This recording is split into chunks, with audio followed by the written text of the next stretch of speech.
Hello and welcome to another episode of EE251. Today we are going to tackle Prelab 3. So let's get right away into it. Let's bring up the class notebook. And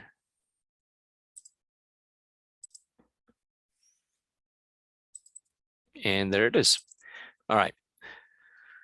So in today's video, I am going to tackle Prelab number 3, which is Kirchhoff's laws and superposition principle for EE251. So actually, instead of the class notebook, let me bring up the Prelab questions. Okay. Okay, there we go. All right, so there are 4 questions. There are actually 3 questions in here. But the third one is, well, it's pretty long by itself. Let's tackle the first 2. As you can see in the first 2, it says state Kirchhoff's current law, KCL, and you're asked to apply KCL to the circuit and determine the values and see if KCL is verified or not. Well, I1, I2, and I3 are the 3 currents that are labeled. So if you apply KCL at the top, you should generate a KCL equation. And then, of course, the problem is, of course, that you need to solve for the values of these currents. So let's take a look at how you can do that. So in this circuit diagram, as you can see, I've made markings and I've noted down nodes A, B, C, and D at the bottom. Okay, you apply KCL at the top node, which is B, right? You apply KCL at the top node, which is B, and then you express each current, meaning I1, I2, and I3, each one of those in terms of Ohm's law and the node voltages. I will show you one example. Meaning I1 is equal to the resistor voltage R1, right? I1 is essentially voltage across R1 divided by R1, and VR1 can be written as the difference between the voltages at node A and node B. Current I1 is going from left to right, meaning voltage at A, VA, is higher than B, and hence it is VA minus VB divided by the value of R1, which is 1 ohm. Okay, you plug in the known values meaning in this case we have the voltage at node A with reference to D as 10 volts. So you plug in that voltage and you get a value for I1. Similarly, you would plug in the values for I2 and I3, meaning the node voltages, and you would solve for the node voltage.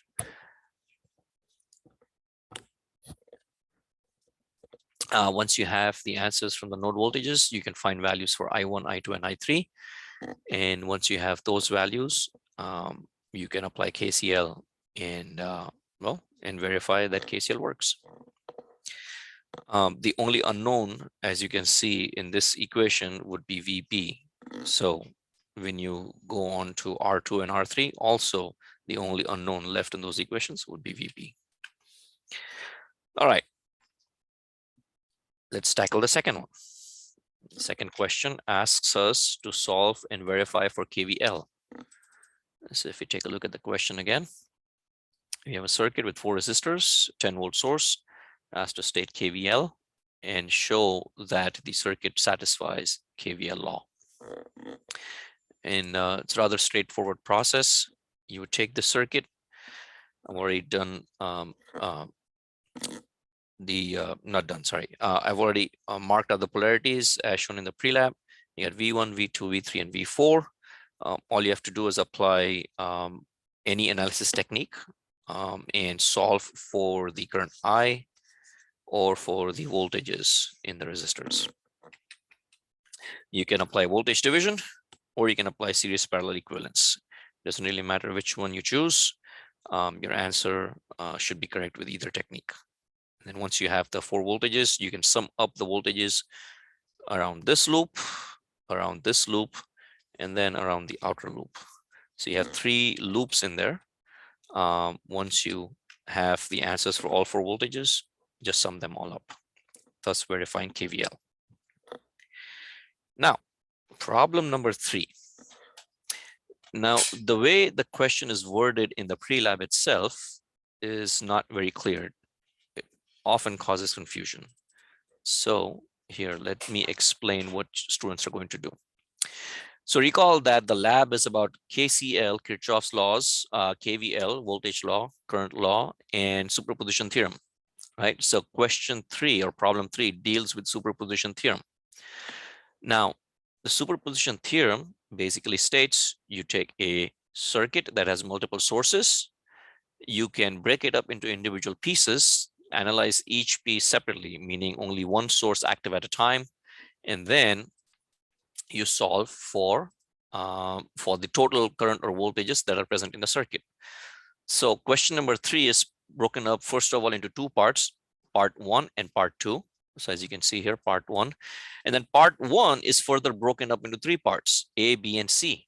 So let me explain what A, B, and C are going to be. Okay, part C actually is the circuit that we'll actually build all 3 circuits, but part C is the circuit that we want to verify. As you can see in the circuit, it has 5 resistors, R1 through R5, and 2 voltage sources, VA and VB, right? VA and VB. 3 currents through the 3 resistors, I1, I2, and I3 are already given to us. And the reference for these currents are all going from the source towards the load, meaning they are going from left to right. So I1, I2, I3 are all going from left to right. Okay, so that's our circuit. Now, what we are doing for this Prelab is we are taking the circuit in C, right? And we're going to solve it by applying the principle of superposition, meaning only one source is active at a time. So in circuit for part A, only VA is active. So let me write it out here. Voltage source VA is active. VB is reduced to 0.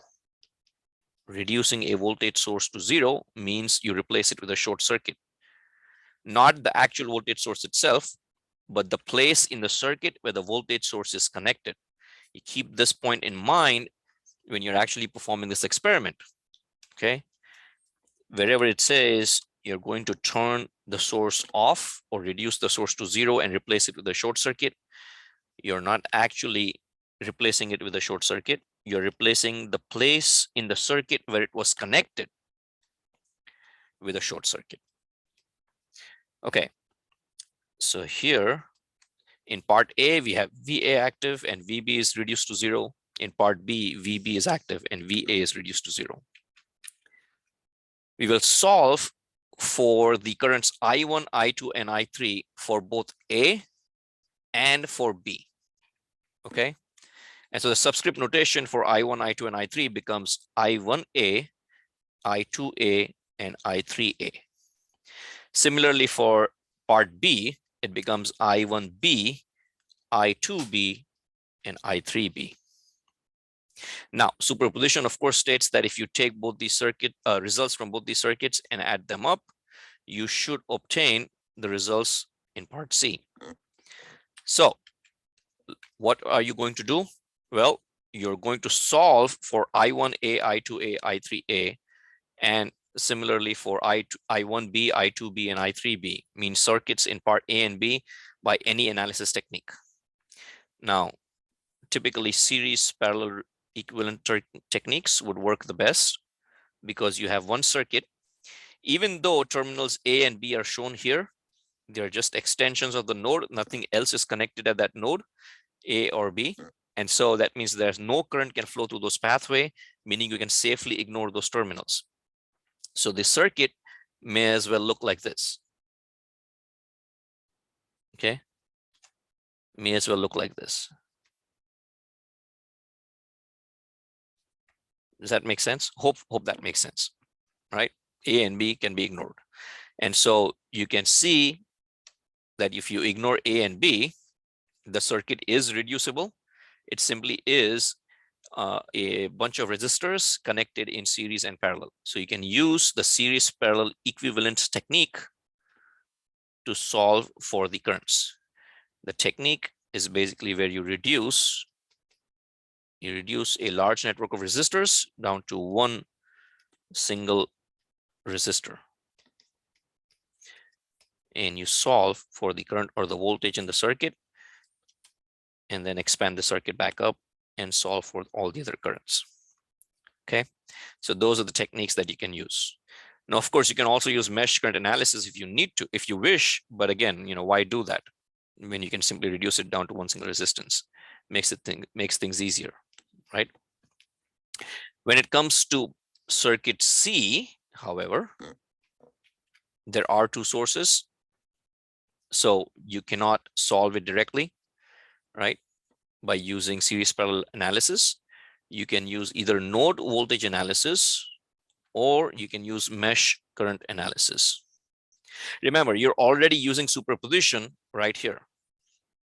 Okay, you're already using superposition by breaking up the circuit into A and B. Now you can solve for the circuit in C using either node voltage or mesh current analysis. If you use node voltage analysis, let's say we choose this center node between the two power supplies as your reference. That means you get the answers for the nodes up top here and the node down here below. That still leaves you with node A, node B, let's call this, well, node C. So that's still three unknowns. So node voltage analysis, you have three variables, whereas with mesh current analysis, you only have two meshes, two unknowns. That means only two equations. So my recommendation would be mesh current analysis. However, there is no, fixed method that is indicated here. There is no mandate indicated here, so you can choose either one. Okay, node voltage or mesh current, and you would solve for I1, I2, and I3. And as an example, what you should be able to verify is whether I1 is equal to I1A plus I1B. And similarly, you should be able to do the same thing for I2. I2 should be equal to I2A plus I2B, and I3 should be equal to I3A plus I3B. Okay. Now, what you're going to do for part 2 is you're going to take that same circuit, and now you're going to connect an external load of 100 ohms between terminals A and B.